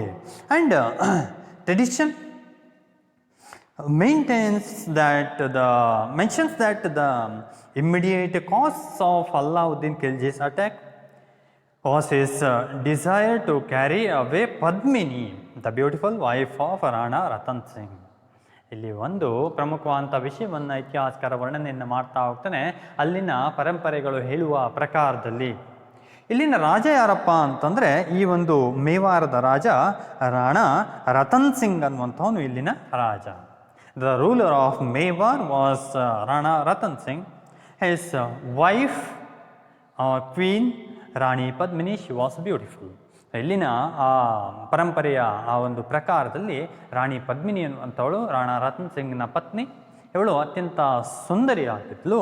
ಸೊ ಅವಳನ್ನು ಏನು ಮಾಡಬೇಕು, ಅವಳನ್ನು ವಶಪಡಿಸಿಕೊಳ್ಬೇಕು ಅನ್ನುವಂಥದ್ದು ಇವನ ಒಂದು ಆಶಯ ಆಗಿತ್ತು ಅನ್ನುವಂಥದ್ದಾಗಿಯೂ ಸಹ ಅದು ಹೊತ್ತೊಯ್ಯಬೇಕೆಂಬ ಒಂದು ಈರ್ಷೆಯೂ ಸಹ ಏನಿತ್ತು, ಅಂತಹ ಈರ್ಷೆಯೂ ಸಹ ಇತ್ತು. ಅದು ಈ ದಾಳಿಗೆ ಕಾರಣ ಅನ್ನುವಂಥದ್ದಾಗಿ ಇತಿಹಾಸಕಾರ ವರ್ಣನೆಯನ್ನು ಮಾಡ್ತಾ ಹೋಗ್ತಾನೆ. So finally battle held in between the sultan's army and Rana Ratan Singh's army. Finally one defeat seemed certain, Padmini and other Rajput women committed jauhar. So ಇಲ್ಲಿ ಆದರೆ ಈ ಒಂದು ರಾಣಿ ಪದ್ಮಿನಿಯನ್ನು ವಶಪಡಿಸಿಕೊಳ್ಳುವಂತಹ ಏನು ಇಚ್ಛೆ ಏನಿತ್ತೋ ಅದು ಪೂರ್ತಿಗೊಳ್ಳಿಲ್ಲ. ಯಾಕೆ ಅಂತಂದರೆ ಯಾವಾಗ ರಾಣಾ ರತನ್ ಸಿಂಗ್ನ ಸೈನ್ಯ ಅನ್ನುವಂಥದ್ದು ಸೋಲನ್ನು ಅನುಭವಿಸ್ತಾ ಇದೆ ಅನ್ನುವಂಥದ್ದಾಗಿ ಗೊತ್ತಾಯಿತು. ಆವಾಗ ರಾಣಾ ರತನ್ ಸಿಂಗ್ನ ಪತ್ನಿ ಪದ್ಮಿನಿ ಮತ್ತು ಅವಳ ಸಹಚರರು ಏನಿದ್ದಾರೆ ಅವರೆಲ್ಲರೂ ಸಹ ಜೌಹಾರನ್ನು ಆಚರಣೆಯನ್ನು ಮಾಡಿದರು. Jauhar means Rajput women to protect their honor from the enemies, jumping into the fire and sacrifice. So ಇದು ಈ ಒಂದು ಪರಂಪರೆ ಏನಪ್ಪ ಅಂತಂದರೆ ಯಾವಾಗ ಸೋಲು ಆಗ್ತದೋ ತಮ್ಮನ್ನು ತಾವು ರಕ್ಷಿಸಿಕೊಳ್ಳಲಿಕ್ಕೆ, ತಮ್ಮ ಒಂದು ರಕ್ಷಣೆಯನ್ನು ಮಾಡಿಕೊಳ್ಳಿಕ್ಕೋಸ್ಕರವಾಗಿ, ತಮ್ಮ ಗೌರವವನ್ನು ಕಾಪಾಡಿಕೊಳ್ಳಿಕ್ಕೋಸ್ಕರವಾಗಿ ರಜಪೂತ ಮಹಿಳೆಯರು ಏನು ಮಾಡ್ತಾಯಿದ್ರು ಅಂತಂದರೆ ಅವರು ಬೆಂಕಿಯಲ್ಲಿ ಹಾರಿ ಪ್ರಾಣವನ್ನು ತ್ಯಜಿಸುವಂಥದ್ದು. ಇದನ್ನು ಜೌಹಾರ್ ಪದ್ಧತಿ ಅಂತೇಳಿ ಕರೀತಾ ಇದ್ರು. So finally Padmini and other Rajput womens committed jauhar. So ಅಂತೂ ಕೊನೆಗೂ ಜೌಹಾರ್ನ ಮೂಲಕವಾಗಿ ಪ್ರಾಣತ್ಯಾಗವನ್ನು ಮಾಡಿದ್ರು. Chittor fort captured and sultan's eldest son Khizr Khan was made as the governor of the Chittor fort. ಅಂತೂ ಆ ಚಿತ್ತೂರನ್ನು ವಶಪಡಿಸಿಕೊಂಡಿತ್ತು ಸುಲ್ತಾನ ಸೈನ್ಯ. ಕೊನೆಗೆ ಆ ಚಿತ್ತೂರ್ ಅನ್ನುವಂತಹ ಒಂದು ಕೋಟೆಗೆ ಇಲ್ಲಿ ಅಲ್ಲಾವುದ್ದೀನ್ ಖಿಲ್ಜಿಯ ಮೊದಲ ಮಗನಾಗಿದ್ದಂತಹ ಖಿಜರ್ ಖಾನ್ ಅನ್ನುವಂಥವನ್ನ ಇಲ್ಲಿನ ರಾಜ್ಯಪಾಲನನ್ನಾಗಿಸಿ ಈ ಅಲ್ಲಾವುದ್ದೀನ್ ಖಿಲ್ಜಿ ಅವನನ್ನು ಅಧಿಕಾರಕ್ಕೆ ತಂದಿದ್ದ ಚಿತ್ತೂರದಲ್ಲಿ. ಅಂತೂ ಆ ಖಿಜರ್ ಖಾನ್ ಅನ್ನುವಂಥವನು ಇಲ್ಲಿನ ಆಡಳಿತವನ್ನು ರಾಜ್ಯಪಾಲನಾಗಿ ವಹಿಸಿಕೊಂಡಿದ್ದ ಅನ್ನುವಂಥದ್ದಾಗಿ ಇತಿಹಾಸಕಾರ ವರ್ಣನೆಯನ್ನು ಮಾಡ್ತಾನೆ. And next other conquesters and the Mongol raids. ಇಲ್ಲಿ ಇತರ ದಾಳಿಗಳನ್ನು ನಾವು ಅಧ್ಯಯನವನ್ನು ಮಾಡ್ತಾ ಹೋದರೆ in other conquesters Alauddin Khilji captured Malwa, Ujjain, Mandu, Dhar, Chanderi, Jolar. It was conquered in 1305 CE. 1305 ಕ್ರಿಸ್ತ ಶಕದ ವೇಳೆಯಲ್ಲಿ ಈತ ಹಲವಾರು ಪ್ರದೇಶಗಳನ್ನು ರಾಜ್ಯಗಳನ್ನು ವಶಪಡಿಸಿಕೊಂಡಿದ್ದ. ಅದರಲ್ಲಿ ನಾವು ಅಧ್ಯಯನವನ್ನು ಮಾಡ್ತಾ ಹೋದರೆ ಮಾಳ್ವ, ಉಜ್ಜಯಿನಿ, ಮಾಂಡು, ಧಾರ್, ಚಂದೇರಿ ಮತ್ತು ಜೋಲೂರ್ ಅನ್ನುವಂತಹ ಪ್ರದೇಶಗಳು ಇವನ ವಶವಾಗಿ ಹೋಗಿದ್ದು. ಅಂತೂ ಉತ್ತರದ ಭಾಗದಲ್ಲಿ ಸಂಪೂರ್ಣವಾಗಿ ಆ ಎಲ್ಲ ರಾಜಮನೆತನಗಳು ಈ ಸುಲ್ತಾನ ರಾಜ ಮನೆತನದ ಅಧೀನಕ್ಕೆ. And the Mongol raids or invasions. So ಇಲ್ಲಿ ಮಂಗೋಲರ ದಾಳಿಗಳನ್ನು ನಾವು ಅಧ್ಯಯನವನ್ನು ಮಾಡಲಿಕ್ಕೆ ಹೊರಟ್ರೆ, Alauddin Khilji had to face more than 6 Mongol invasions in his ruling time. ಇವನ ಆಳ್ವಿಕೆಯ ಸಮಯದಲ್ಲಿ 6ಕ್ಕಿಂತ ಹೆಚ್ಚಿನ ದಾಳಿಯನ್ನು ಎದುರಿಸಬೇಕಾದಂಥ ಒಂದು ಸಂದರ್ಭ ಅನ್ನುವಂಥದ್ದು ಬಂದಿತ್ತು. From 1296 to 1308 C. 1296ರಿಂದ 1308ರ ವೇಳೆಯಲ್ಲಿ ಈತ ಹಲವಾರು ದಾಳಿಗಳನ್ನು ಎದುರಿಸಬೇಕಾದಂತಹ ಪರಿಸ್ಥಿತಿ ಅನ್ನುವಂಥದ್ದು ಇವನಲ್ಲಿ ಬಂದಿತ್ತು. And there was a threat to empire by Mongolians. ಮಂಗೋಲಿಯರಿಂದ ಮಂಗೋಲರು ಅನ್ನುವಂಥವ್ರು ಏನಿದ್ದಾರೆ ಅವರಿಂದ ಇಲ್ಲಿ ದಾಳಿಯ ಭಯ ಅನ್ನುವಂಥದ್ದು ಅಥವಾ ಬೆದರಿಕೆ ಅನ್ನುವಂಥದ್ದು ಈ ದೆಹಲಿ ಸುಲ್ತಾನ ಮನೆತನಕ್ಕೆ ಅಥವಾ ಸಾಮ್ರಾಜ್ಯಕ್ಕೆ ಇತ್ತು. New Muslims also they are helping the Mongol. ಇಲ್ಲಿ ಮಂಗೋಲ ರಾಜ ಒಂದು ಮಂಗೋಲ ಒಂದು ಬುಡಕಟ್ಟು ಪಂಗಡ ಏನಿದೆ ಅದಕ್ಕೆ ಸಂಬಂಧಿಸಿದ್ದೇ ಈ ನವ ಮುಸ್ಲಿಂ ಪಂಗಡ. ಇವರು ಭಾರತಕ್ಕೆ ಬಂದ ತರುವಾಯದಲ್ಲಿ ಮುಸ್ಲಿಂ ಧರ್ಮವನ್ನು ಸ್ವೀಕಾರವನ್ನು ಮಾಡಿ ನವ ಮುಸ್ಲಿಮರಾಗಿದ್ದರು. ಆದರೆ still they are helping to Mongol raids. ಮಂಗೋಲರ ದಾಳಿಗೆ ಇವರು ಸಹಾಯವನ್ನು ಮಾಡ್ತಾ ಇದ್ರು. ಸೊ ಈ ಕಾರಣದಿಂದಾಗಿಯೇ ಅಲ್ಲಾವುದ್ದೀನ್ ಖಿಲ್ಜಿಗೆ ಭಯ ಅನ್ನುವಂಥದ್ದಿತ್ತು, ಈ ಮಂಗೋಲರ ದಾಳಿಯ ಭಯ. Allauddin Khilji took some measures to suppress the Mongol raids. ಮಂಗೋಲರ ದಾಳಿಯನ್ನು ಸಂಪೂರ್ಣವಾಗಿ ಸಮರ್ಥವಾಗಿ ಎದುರಿಸಲಿಕ್ಕೋಸ್ಕರವಾಗಿ ಅಲ್ಲಿ ಕೆಲವೊಂದು ಕ್ರಮಗಳನ್ನು ಈತ ಕೈಗೊಂಡಿದ್ದ ಅಲ್ಲಾವುದ್ದೀನ್ ಖಿಲ್ಜಿ ಅನ್ನುವಂಥದ್ದು. Taken Messrs like building roads and forts and garrisons at regular intervals and stationing sufficient trained soldiers. So ಇಲ್ಲಿ ಪ್ರಮುಖವಾದಂಥ ಅವನು ಕೈಗೊಂಡ ಕ್ರಮಗಳು ಅಂತೇಳಿ ನಾವು ಅಧ್ಯಯನಕ್ಕೆ ಹೊರಟ್ರೆ ಅಲ್ಲಿ ಸಾಮಾನ್ಯವಾಗಿ ಇತಿಹಾಸಕಾರ ವರ್ಣನೆಯನ್ನು ಮಾಡ್ತಾ ಹೋಗ್ತಾನೆ. ರಸ್ತೆಗಳ ನಿರ್ಮಾಣವನ್ನು ಮಾಡಿದ್ನಂತ. ಅಷ್ಟೇ ಅಲ್ಲ, ಅಲ್ಲಿ ಕೋಟೆಗಳ ನಿರ್ಮಾಣವನ್ನು ಮಾಡಿದ್ದ, ಜೊತೆಗೆ ಕಾವಲು ಪಡೆಯನ್ನು ಸರಿಯಾದಂತಹ ಆ ಒಂದು ಹಂತದಲ್ಲಿ ನಿರ್ಮಾಣವನ್ನು ಮಾಡಿದ್ದ ಅನ್ನುವಂಥದ್ದಾಗಿ ಇತಿಹಾಸಕಾರ ವರ್ಣನೆಯನ್ನು ಮಾಡಿದ್ದ. ಅದರಲ್ಲಿಯೂ ಸಹ ಆ ಕಾವಲು ಪಡೆಗೆ ಅತ್ಯಂತ ಹೆಚ್ಚಿನ ಪರಿಣಿತಿಯನ್ನು ಹೊಂದಿದಂತಹ ಆ ಸೈನಿಕರನ್ನೇ ನೇಮಕವನ್ನು ಈತ ಮಾಡಿದ್ದ. And also mercilessly massacred new Muslims who was helping to Mongol raids. ಮಂಗೋಲರ ದಾಳಿಗೆ ಸಹಾಯವನ್ನು ಮಾಡ್ತಾ ಇದ್ದಂತಹ ನವ ಮುಸ್ಲಿಮರನ್ನೂ ಸಹ ನಿರ್ದಯವಾಗಿ ಈತ ಕೊಲೆಗೈದಿದ್ದ ಅನ್ನುವಂಥದ್ದಾಗಿಯೂ ಸಹ ಇತಿಹಾಸಕಾರ ವರ್ಣನೆಯನ್ನು ಮಾಡ್ತಾ ಹೋಗ್ತಾನೆ. And next south Indian campaign. ದಕ್ಷಿಣ ಭಾರತದ ದಿಗ್ವಿಜಯವನ್ನು ನಾವು ಅಧ್ಯಯನವನ್ನು ಮಾಡ್ತಾ ಹೋದರೆ Alauddin Khilji was a first Muslim ruler attempt the conquest of south India. There was no conquest from any Muslims until. So ಇಲ್ಲಿಯೂ ಸಹ ಈವರೆಗೂ ಸಹ ಏನಿದೆ ಈ ಮುಸ್ಲಿಮರ ದಾಳಿ ಅನ್ನುವಂಥದ್ದು ದಕ್ಷಿಣ ಭಾರತಕ್ಕೆ ಬಂದಿರಲಿಲ್ಲ. ಆದರೆ ಈ ಅಲ್ಲಾವುದ್ದೀನ್ ಖಿಲ್ಜಿ ಅನ್ನುವಂಥವನೇ ದಕ್ಷಿಣ ಭಾರತದ ಮೇಲೆ ದಾಳಿಯನ್ನು ಮಾಡಿದ ಮೊದಲ ಮುಸ್ಲಿಂ ದೊರೆಯಾಗಿ ನಮಗೆ ಕಂಡು ಬರ್ತಾನೆ ಭಾರತದ ಇತಿಹಾಸದಲ್ಲಿ, ಅದರಲ್ಲಿ ಸಹ ಮಧ್ಯ ಭಾರತದ ಇತಿಹಾಸದಲ್ಲಿ.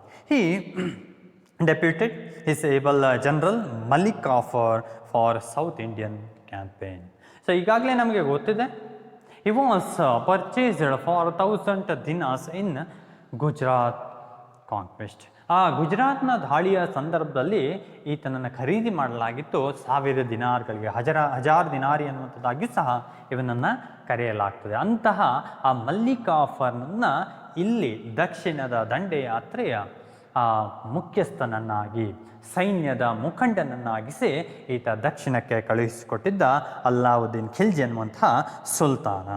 So enormous wealth of South India and his ambition to conquer it were the causes for his campaign. ದಕ್ಷಿಣ ಭಾರತವನ್ನು ಗೆಲ್ಲಬೇಕು ಅನ್ನುವಂಥದ್ದಕ್ಕೆ ಕಾರಣ ಏನಪ್ಪ ಅಂತಂದರೆ, ಇಡೀ ದಕ್ಷಿಣ ಭಾರತವನ್ನು ಗೆಲ್ಲಬೇಕು ಅನ್ನುವಂಥದ್ದು ಒಂದು ಉದ್ದೇಶವಾದರೆ, ಮತ್ತೊಂದು ಉದ್ದೇಶ ಅಂತಂದರೆ enormous wealth of south India. It is also a cause for this campaign. ದಕ್ಷಿಣ ಭಾರತದ ದಂಡಯಾತ್ರೆಗೆ ಮತ್ತೊಂದು ಕಾರಣ ಅಂತಂದರೆ, ದಕ್ಷಿಣ ಭಾರತದಲ್ಲಿದ್ದಂತಹ ವಿಪುಲವಾದಂತಹ ಸಂಪತ್ತು ಇವನನ್ನು ಆಕರ್ಷಿಸಿತ್ತು. ಆ ಕಾರಣದಿಂದಾಗಿ ದಕ್ಷಿಣದ ಮೇಲೆ ದಂಡಯಾತ್ರೆಯನ್ನು ಅಲ್ಲಾವುದ್ದೀನ್ ಖಿಲ್ಜಿ ತನ್ನ ಸೈನ್ಯದ ಮುಖಾಂತರವಾಗಿ ಮಾಡಿದ್ದ. And first one is expedition to Devagiri. ದೇವಗಿರಿಯ ಮೇಲಿನ ಆಕ್ರಮಣವನ್ನು ನಾವು ಅಧ್ಯಯನವನ್ನು ಮಾಡ್ತಾ ಹೋದರೆ, ಇಟ್ ಹ್ಯಾಲ್ಡ್ ಇನ್ 1307 ಸಿ, 1307 ವೇಳೆಗೆ ನಡೆದಂತಹ ಒಂದು ದಂಡಯಾತ್ರೆ ದಕ್ಷಿಣದ ಭಾಗದಲ್ಲಿ ಮೊದಲ ಒಂದು ರಾಜಮನೆತನದ ಮೇಲೆ ನಡೆದಿತ್ತು, ದೇವಗಿರಿಯ ಮೇಲೆ. So Devagiri, it was ruled by Ramachandra Deva and he given shelter to Karnadeva and his daughter. So already they are fled from Gujarat. Gujarat ಮೇಲೆ ದಂಡಯಾತ್ರೆ ನಡೆದಂತಹ ಸಂದರ್ಭದಲ್ಲಿ ನಾವು ಈಗಾಗಲೇ ಅಧ್ಯಯನವನ್ನು ಮಾಡಿದ್ದೇವೆ. ಅಲ್ಲಿನ ರಾಜ ಕರ್ಣದೇವ ಮತ್ತು ಅವನ ಮಗಳು ದೇವಳದೇವಿ ಎನ್ನುವಂಥವರು ಈ ದೇವಗಿರಿಗೆ ಪಲಾಯನಗೈದಿದ್ರು. Ramachandra Deva he given shelter to that Karnadeva and his daughter. So ಅಂತೂ ಕರ್ಣದೇವ ಮತ್ತು ಅವನ ಮಗಳು ಏನಿದ್ದಾಳೆ ಆ ದೇವಳ ದೇವಿಗೆ ಈ ರಾಮಚಂದ್ರ ದೇವ ಅನ್ನುವಂತಹ ದೇವಗಿರಿಯ ಅರಸ ಈತ ಆಶ್ರಯವನ್ನು ನೀಡಿದ್ದ. ಹಿ was not paid annual tribute for 3 years. ಇಲ್ಲಿ ಮತ್ತೊಂದು ಕಾರಣ ಇತಿಹಾಸಕಾರ ವರ್ಣನೆಯನ್ನು ಮಾಡ್ತಾ ಹೋಗ್ತಾನೆ. For this attack and the reason was he was not paid annual tribute for 3 years. 3 ವರ್ಷಗಳಿಂದ ಈ ರಾಮಚಂದ್ರ ದೇವ ಈ ಒಂದು ಸುಲ್ತಾನ ರಾಜ ಮನೆತನಕ್ಕೆ ಯಾವುದೇ ರೀತಿಯಾದ ಕಪ್ಪ ಕಾಣಿಕೆಯನ್ನು ನೀಡಿರಲಿಲ್ಲ ಅನ್ನುವಂಥದ್ದು ಇನ್ನೊಂದು ಪ್ರಮುಖವಾದಂಥ ಕಾರಣವಾಗಿತ್ತು. Allauddin Khilji sent Malik Kafur against Devagiri with an army of 30,000 soldiers. So huge army came to conquer the Devagiri. ದೇವಗಿರಿಯನ್ನು ಗೆಲ್ಲಲಿಕ್ಕೋಸ್ಕರವಾಗಿ ದೊಡ್ಡ ಮುಸ್ಲಿಂ ಸೈನ್ಯ ಅನ್ನುವಂಥದ್ದು ಬಂದಿತ್ತು. 30,000 ಜನ ಸೈನಿಕರು ಆ ಮಲ್ಲಿಕ್ ಕಾಫರ್ನ ನೇತೃತ್ವದಲ್ಲಿ ದೇವಗಿರಿಯ ಮೇಲೆ ದಾಳಿಯನ್ನು ಮಾಡಿದರು. Malik defeated Ramachandra Deva in this attack and captured Devagiri and Devala Devi. ಸಂಪೂರ್ಣವಾಗಿ ದೇವಗಿರಿ ಅನ್ನುವಂಥದ್ದು ಮಲ್ಲಿಕ್ ಕಾಫರ್ನ ವಶವಾಗಿತ್ತು. ಅಷ್ಟೇ ಅಲ್ಲ, ದೇವಳ ದೇವಿಯೂ ಸಹ ಈಗ ಬಂಧಿತಲಾಗಿದ್ಲು.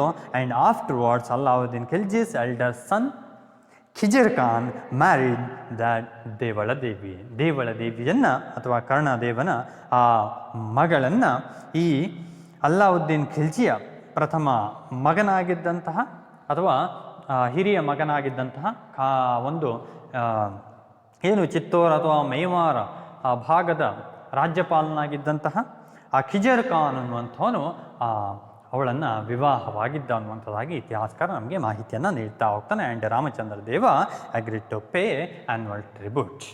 ಅಂತೂ ಕೊನೆಗೂ ಸಹ ರಾಮಚಂದ್ರ ದೇವ ಅನ್ನುವಂಥವನು ತಾನು ಈ ಏನು ವಾರ್ಷಿಕವಾದಂತಹ ಕಪ್ಪ ಕಾಣಿಕೆಯನ್ನು ಕೊಡಲಿಕ್ಕೆ ತಯಾರಿದ್ದೇನೆ ಅನ್ನುವಂಥದ್ದಾಗಿ ಒಪ್ಪಿಕೊಳ್ಳುವುದರ ಮುಖಾಂತರವಾಗಿ ಸಂಪೂರ್ಣ ದಾಳಿಯನ್ನು ಕೊನೆಗೊಳಿಸಿದ್ದ. So second battle or campaign, ಎರಡನೆಯ ಒಂದು ದಕ್ಷಿಣದ ಯುದ್ಧ ಅಂತಂದರೆ ಎಕ್ಸ್ಪೆಡಿಷನ್ ಆನ್ ವಾರಂಗಲ್. ವಾರಂಗಲ್ನ ಮೇಲಿನ ದಾಳಿ ಅನ್ನುವಂಥದ್ದಾಗಿ ಇತಿಹಾಸಕಾರ ವರ್ಣನೆಯನ್ನು ಮಾಡ್ತಾ ಹೋಗ್ತಾನೆ. It held in 1309 C. 1309 ವೇಳೆಯಲ್ಲಿ ನಡೆದಂತಹ ಯುದ್ಧ ಅಥವಾ ದಾಳಿ ಈ ವಾರಂಗಲ್ನ ಮೇಲಿನ ದಂಡಯಾತ್ರೆ ಅನ್ನುವಂಥ. Malik Kafur march towards Warangal via Devagiri and besieged the fort of Warangal. ಅಂತೂ ದೇವಗಿರಿಯ ಮುಖಾಂತರವಾಗಿ ಮಲ್ಲಿಕ್ ಕಾಫರ್ ಅನ್ನುವಂತಹ ಆ ಅಲ್ಲಾವುದ್ದೀನ್ ಖಿಲ್ಜಿಯ ದಂಡನಾಯಕ ಅನ್ನುವಂಥವನು ಈ ವಾರಂಗಲ್ನ ಕೋಟೆಯ ಮೇಲೆ ದಾಳಿಯನ್ನು ಮಾಡಿದ್ದ. ಕೊನೆಗೂ ಫೈನಲಿ ಈ ಸೀಸ್ ದ್ಯಾಟ್ ಫೋರ್ಟ್, ಆ ವಾರಂಗಲ್ನ ಕೋಟೆಯನ್ನು ತನ್ನ ವಶಕ್ಕೆ ತೆಗೆದುಕೊಂಡಿದ್ದ. King Prataparudra was the ruler of Warangal. ವಾರಂಗಲ್ನ ರಾಜ ಯಾರಪ್ಪ ಅಂತಂದರೆ ರಾಜ ಪ್ರತಾಪರುದ್ರ ದೇವ ಅನ್ನುವಂಥವನು. ಇವನು ಏನಿದ್ದಾನೆ, he was finally surrendered to sultan's army. ಸುಲ್ತಾನ್ನ ಸೈನ್ಯಕ್ಕೆ ಕೊನೆಗೂ ಸಹ ಶರಣಾಗತಿಯನ್ನವಾಗಿತ್ತು ಈ ಒಂದು ಸೈನ್ಯ. And he sued for peace. ಸೋತಂತಹ ಪ್ರತಾಪರುದ್ರ ದೇವ ಏನಿದ್ದಾನೆ ಈತ ಶಾಂತಿ ಒಪ್ಪಂದಕ್ಕೆ ಮುಂದಾಗಿದ್ದ ಸುಲ್ತಾನನ ಸೈನ್ಯದೊಂದಿಗೆ. And finally he surrendered his golden statue and 1,100 elephants and 7,000 horses and large quantity of gold and silver jewels and money were carried away to Delhi by Malik Kafur.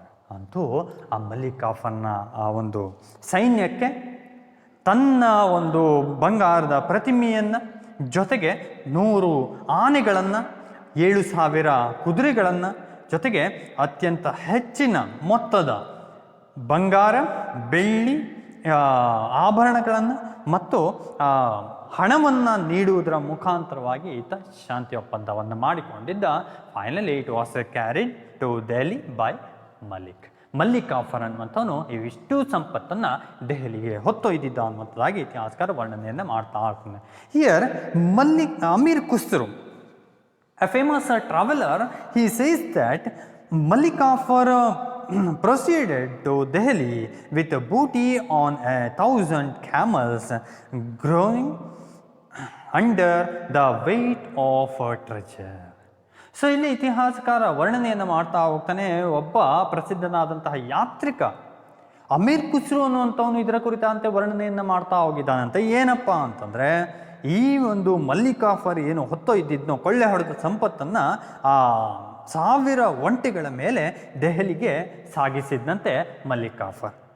ಆ ಒಂದು ಭಾರಕ್ಕೆ ಆ ಒಂದು ಒಂಟೆಗಳು ಅನ್ನುವಂಥದ್ದು ಏನಿದೆ ಅವು ನರಳಾಡಿದವು ಅನ್ನುವಂಥದ್ದಾಗಿ ವರ್ಣನೆಯನ್ನು ಮಾಡ್ತಾ ಹೋಗ್ತಾನೆ. ಅಷ್ಟು ಭಾರವನ್ನು, ಅಷ್ಟು ಅಪಾರವಾದಂತಹ ಸಂಪತ್ತವನ್ನು ಆತ ಹೊತ್ತೊಯ್ದಿದ್ದ ಅನ್ನುವಂಥದ್ದಾಗಿ ಈ ರೀತಿಯಾಗಿ ವರ್ಣನೆಯನ್ನು ಮಾಡ್ತಾ ಹೋಗ್ತಾನೆ ಇತಿಹಾಸಕಾರ. And next one is conquest of Dwara Samudra in 1310 CE. 1310 ವೇಳೆಗೆ ನಡೆದಂಥದ್ದು ಮತ್ತೊಂದು ದಾಳಿ ಅಂತಂದರೆ ದ್ವಾರ ಸಮುದ್ರದ ಮೇಲಿನ ದಾಳಿ ಅನ್ನುವಂಥದ್ದು. Dwara Samudra it means Hoysala dynasty, Hoysala ರಾಜ ಮನೆತನ ಅನ್ನುವಂಥದ್ದು ಹಿಂದೆ ಅದನ್ನು ಆ ದ್ವಾರ ಸಮುದ್ರದ ಆಳ್ತಾ ಇದ್ದಂಥ ರಾಜಮನೆತನವಾಗಿ ನಾವು ಅಧ್ಯಯನವನ್ನು ಮಾಡಿಕೊಂಡು ಬಂದೇವೆ ಈಗಾಗಲೇ. ಮಲಿಕ್ ಕಾಫರ್ ಅಟ್ಯಾಕ್ಡ್ ಆನ್ ದ್ವಾರ ಸಮುದ್ರ. ಸೊ ಇದು ಏನಿದೆ ಇಟ್ ಈಸ್ ಸರ್ಪ್ರೈಸ್ ಅಟ್ಯಾಕ್. ಇದು ಏನಿದೆ ಆ ದಾಳಿ ಅನ್ನುವಂಥದ್ದು ಮುಂಚೆ ಅಲ್ಲಿನ ರಾಜನಿಗೆ ಗೊತ್ತೇ ಇರಲಿಲ್ಲ. ಸಡನ್ನಾಗಿ ದಾಳಿಯನ್ನು ಮಾಡಿದಂತಹದ್ದು ಇಲ್ಲಿ. ಇಟ್ ದ ದ್ವಾರ ಸಮುದ್ರ ruled by Veeraballala the third, 3ನೇ ವೀರಬಲ್ಲಾಳ ಅನ್ನುವಂಥ ಹೊಯ್ಸಳ ರಾಜ ಈತ ಆಳ್ವಿಕೆಯನ್ನು ನಡೆಸ್ತಾ ಇದ್ದಂತಹ ಸಂದರ್ಭ. By this surprise attack or sudden attack by Muslim army he can't protect his capital. Finally was defeated. So ಇಲ್ಲಿ ಏಕಾಏಕಿ ದಾಳಿಯನ್ನು ಮಾಡಿದಂತಹ ಕಾರಣದಿಂದಾಗಿ, ಮುಸ್ಲಿಮರ ಈ ದಾಳಿಯಿಂದಾಗಿ ಆ 3ನೇ ವೀರಬಲ್ಲಾಳ ಅನ್ನುವಂಥವನು ತನ್ನ ಸಾಮ್ರಾಜ್ಯದ ರಾಜಧಾನಿಯನ್ನೇ ರಕ್ಷಿಸಿಕೊಳ್ಳಲಾಗದೇ ಹೋದಂತಹ ಪರಿಸ್ಥಿತಿಯಲ್ಲಿ ಈತ ಸೋಲನ್ನು ಅನುಭವಿಸಿದ್ದ ಅನ್ನುವಂಥದ್ದಾಗಿ ಇತಿಹಾಸಕಾರ ವರ್ಣನೆಯನ್ನು ಮಾಡ್ತಾ ಹೋಗ್ತಾನೆ. ಆ್ಯಂಡ್ ದ್ಯಾಟ್ ದ್ವಾರ ಸಮುದ್ರ was looted. A number of temples were accessed by Malik Kafur. ಹಲವಾರು ಅತ್ಯಂತ ಶ್ರೀಮಂತವಾಗಿದ್ದಂತಹ ಆ ದೇವಾಲಯಗಳನ್ನೆಲ್ಲವನ್ನ ಕೊಳ್ಳೆ ಹೊಡೆದಿತ್ತು ಮಲಿಕ್ ಕಾಫರ್ನ ಸೈನ್ಯ ಅನ್ನುವಂಥದ್ದು. ಬಲ್ಲಾಳದ 3 surrendered some elephants, horses and treasure and offered to pay annual tribute to sultan. Finally it was captured. So ಪೂರ್ತಿಯಾಗಿ ಇದನ್ನು ವಶಪಡಿಸಿಕೊಳ್ಳಲಾಗಿತ್ತು. 3ನೇ ವೀರಬಲ್ಲಾಳ ಅನ್ನುವಂಥವನು ಈತ ಸರೆಂಡರ್ ಆಗಿ ಹೋಗಿದ್ದ ಆ ಅಲ್ಲಾವುದ್ದೀನ್ ಖಿಲ್ಜಿಯ ಸೈನ್ಯಕ್ಕೆ. ಆತ ಏನು ಮಾಡಿದ್ನಪ್ಪ, ತನ್ನಲ್ಲಿದ್ದಂತಹ ಆನೆಗಳನ್ನು, ಕುದುರೆಗಳನ್ನು ಮತ್ತು ಸಂಪತ್ತನ್ನು ಆತ ಕೊಡುವುದರ ಮುಖಾಂತರವಾಗಿ ಮತ್ತು ವಾರ್ಷಿಕವಾದಂತಹ ಕಾಣಿಕೆಯನ್ನು ಕೊಡಲು ಒಪ್ಪಿಗೆಯನ್ನು ಸೂಚಿಸುವುದರ ಮುಖಾಂತರವಾಗಿ ಕೊನೆಗೂ ಹಿ ಎಂಡೆಡ್ ದ್ಯಾಟ್ ವಾರ್. ಸೊ ಅವರ ದಾಳಿಯನ್ನು ಅಥವಾ ಯುದ್ಧವನ್ನು ನಿಲ್ಲಿಸಿದ್ದ ಅನ್ನುವಂಥದ್ದಾಗಿ ಇತಿಹಾಸಕಾರ ವರ್ಣನೆಯನ್ನು ಮಾಡ್ತಾ ಹೋಗ್ತಾನೆ. And next conquest, another conquest of Madurai in 1311 CE. 1311ರಲ್ಲಿ ನಡೆದಂತಹ ಒಂದು ದಾಳಿ, ಅದು ಮಧುರೈನ ಮೇಲಿನ ದಿಗ್ವಿಜಯ ಅಥವಾ ದಾಳಿ. ದೆರ್ ವಾಸ್ ಸಿವಿಲ್ ವಾರ್ ಎಟ್ ಮಧುರೈ. ಮಧುರೈನಲ್ಲಿ ಏನಾಗಿತ್ತಪ್ಪ ಪರಿಸ್ಥಿತಿ ಅಂತಂದರೆ, ಈ ದಾಳಿಯ ಸಂದರ್ಭದಲ್ಲಿ ಅಲ್ಲಿ ನಾಗರಿಕ ಯುದ್ಧ ಅನ್ನುವಂಥದ್ದು ನಡೀತಾ ಇತ್ತು. Pandya rulers ruling here. ಇಲ್ಲಿ ಪಾಂಡ್ಯ ರಾಜರುಗಳು ಆಳ್ವಿಕೆಯನ್ನು ನಡೆಸ್ತಾ ಇದ್ರು. But here competition between Sundara Pandya and Vira Pandya to throne. ಸಿಂಹಾಸನಕ್ಕಾಗಿ ಇಲ್ಲಿ ಸಂಘರ್ಷ ಅಥವಾ ಪೈಪೋಟಿ ಅನ್ನುವಂಥದ್ದಿತ್ತು ಸುಂದರ ಪಾಂಡ್ಯ ಮತ್ತು ವೀರ ಪಾಂಡ್ಯ ಅನ್ನುವಂತಹ ಸಹೋದರರ ನಡುವೆ. ಇನ್ that time Malik Kafur attacked on the town Madurai. Madurai ಎನ್ನುವಂತಹ ಒಂದು ನಗರದ ಮೇಲೆ ಇದೇ ನಾಗರಿಕ ಯುದ್ಧ ನಡೀತಾ ಇದ್ದಂತಹ ಒಂದು ಸಂದರ್ಭದಲ್ಲಿಯೇ ಮಲ್ಲಿಕಾಫರ್ ದಾಳಿಯನ್ನು ನಡೆಸಿದ್ದ.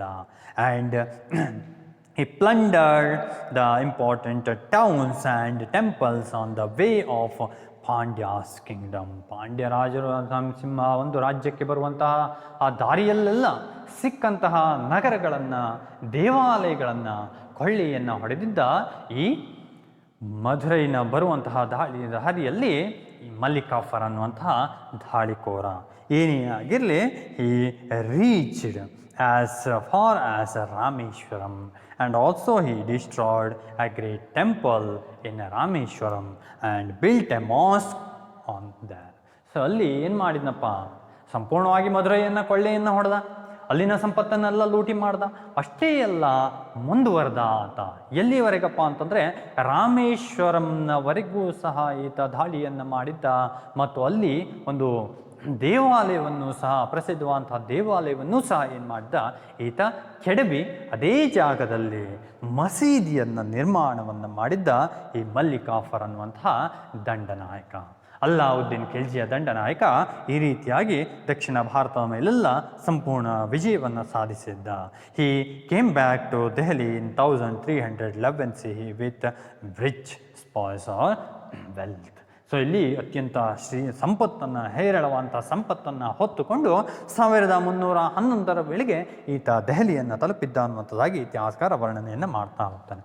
ಆ್ಯಂಡ್ ನೆಕ್ಸ್ಟ್ ಒನ್ ಅಂದರ್ attack on Devagiri. Second expedition on Devagiri in 1312 CE. 1312 ವೇಳೆಯಲ್ಲಿ ಮತ್ತೆ ದೇವಗಿರಿಯ ಮೇಲೆ ದಾಳಿ ಅನ್ನುವಂಥದ್ದು ನಡೀತು. ಎರಡನೇ ಬಾರಿ ಈ ಮಲ್ಲಿಕಾಫರ್ ಅನ್ನುವಂಥವನು ದೇವಗಿರಿಯ ಮೇಲೆ ದಾಳಿಯನ್ನು ಮಾಡಿದ್ದ. ಏನಪ್ಪ ಇಲ್ಲಿ ಕಾರಣ? What's the cause for the second attack on Devagiri? ದೇವಗಿರಿಯ ಮೇಲೆ ಎರಡನೇ ದಾಳಿಗೆ ಕಾರಣ ಏನಪ್ಪ ಅನ್ನುವಂಥದ್ದಾಗಿ ನಾವು ಅಧ್ಯಯನವನ್ನು ಮಾಡ್ತಾ ಹೋದರೆ, here after Ramachandra Deva Shankara Deva came to power in Devagiri. ದೇವಗಿರಿಯಲ್ಲಿ ರಾಮಚಂದ್ರ ದೇವನ ತರುವಾಯದಲ್ಲಿ ಶಂಕರ ದೇವ ಅನ್ನುವಂಥ ಅವನ ಮಗ ಏನಿದ್ದಾನೆ ಅವನು ಸಿಂಹಾಸನವನ್ನು ಏರಿದ್ದ.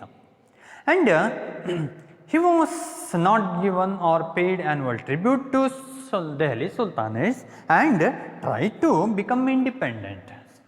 ಒಂದು ದಾಳಿಗೆ ಕಾರಣ ಏನಪ್ಪ ಅಂತಂದರೆ, ಶಂಕರದೇವ ಏನು ಮಾಡಿದ್ದ, ರಾಮಚಂದ್ರ ದೇವ ನೀಡ್ತಾ ಇದ್ದಂತಹ ಒಂದು ಸುಲ್ತಾನರ ಮನೆತನಕ್ಕೆ ನೀಡ್ತಾ ಇದ್ದಂತಹ ಕಪ್ಪ ಕಾಣಿಕೆಯನ್ನು ಶಂಕರದೇವ ಸಿಂಹಾಸನಕ್ಕೆ ಬಂದ ಕೂಡಲೇ ಅದನ್ನು ನಿಲ್ಲಿಸಿಬಿಟ್ಟ. ಯಾವುದೇ ರೀತಿಯಾದಂತಹ ಕಪ್ಪ ಕಾಣಿಕೆಯನ್ನು ದೆಹಲಿ ಸುಲ್ತಾನ ಮನೆತನಕ್ಕೆ ನೀಡಲಿಲ್ಲ.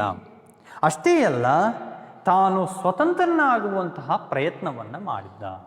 ಸೊ ದೆಹಲಿ ಸುಲ್ತಾನ ಮನೆತನದಿಂದ ಸ್ವತಂತ್ರನಾಗುವಂತಹ ಪ್ರಯತ್ನ ಅನ್ನುವಂಥದ್ದು ಇಲ್ಲಿ ಶಂಕರದೇವದಿಂದ ಮಾಡಲ್ಪಟ್ಟು. And it is the reason for this second attack of Malik Kafur. ಮಲ್ಲಿಕಾಫರ್ನ ಎರಡನೇ ದಾಳಿಗೆ ಇದೇ ಒಂದು ಕಾರಣ ಅನ್ನುವಂಥದ್ದಾಗಿ ಇತಿಹಾಸಕಾರ ವರ್ಣನೆಯನ್ನು ಮಾಡ್ತಾ ಹೋಗ್ತಾನೆ. So Malik Kafur marched against Devagiri and defeated that Shankardev and killed him. ಇಲ್ಲಿ ಯುದ್ಧ ಅನ್ನುವಂಥದ್ದು ನಡೆದಿತ್ತು.